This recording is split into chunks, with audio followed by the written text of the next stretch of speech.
Kaag sa numero 1 sa mga balita, subong adlaw.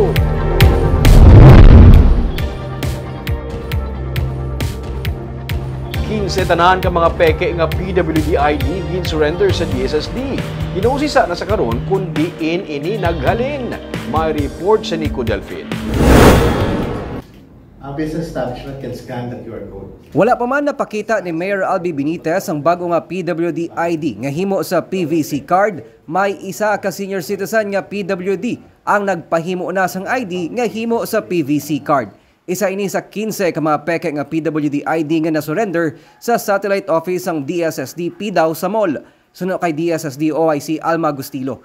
Ila na ginapausisa ang printing services nga nag-produce ang ID.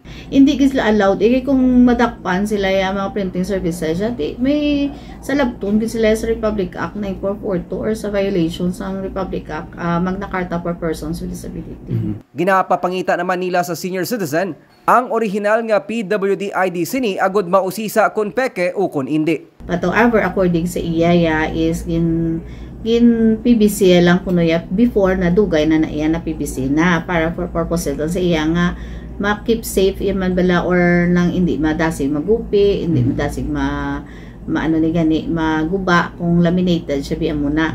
Pero ang ginpahimo namon sa iya is that naging pa-secure kasi namon tigin pa-check din pakuha gid namon sa iya ang iya nga gin-issued nga ID nga nakalaminate lang niya. Para mabalaan ta kung bala ang iya ID halin gina sa aton or nahimo gina sa office.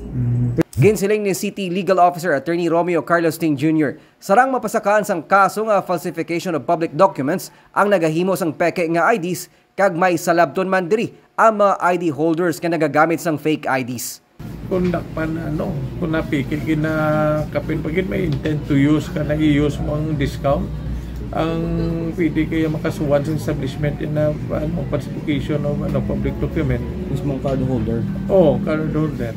Kung hindi man siya kung fake siya, hindi man siya magiging siya mga hindi siya dapat legitimate na card holder. Ang mga establishments ni attorney nga nagapang print, nagapang laminate. Kaya mo na pang laminate po kayo dapat kung mga establishment nila may intent to gain sila na para ginaportahan gid nila para mag-print out na falsification gid yung ilan Ginmando ni Mayor Benitez ang pag-recall sang daan nga mga PWD ID para ma-issue ang mga bago nga IDs nga himo sa PVC card kag may QR code agud mapaiway ang pagpeke sini. Antes pa man sang pag-recall, ang DSSD ang may kapin isa na kagatos ka mga peke nga PWD ID nga ila na confiscate. Nico Delfin para sa DigiCast Negros.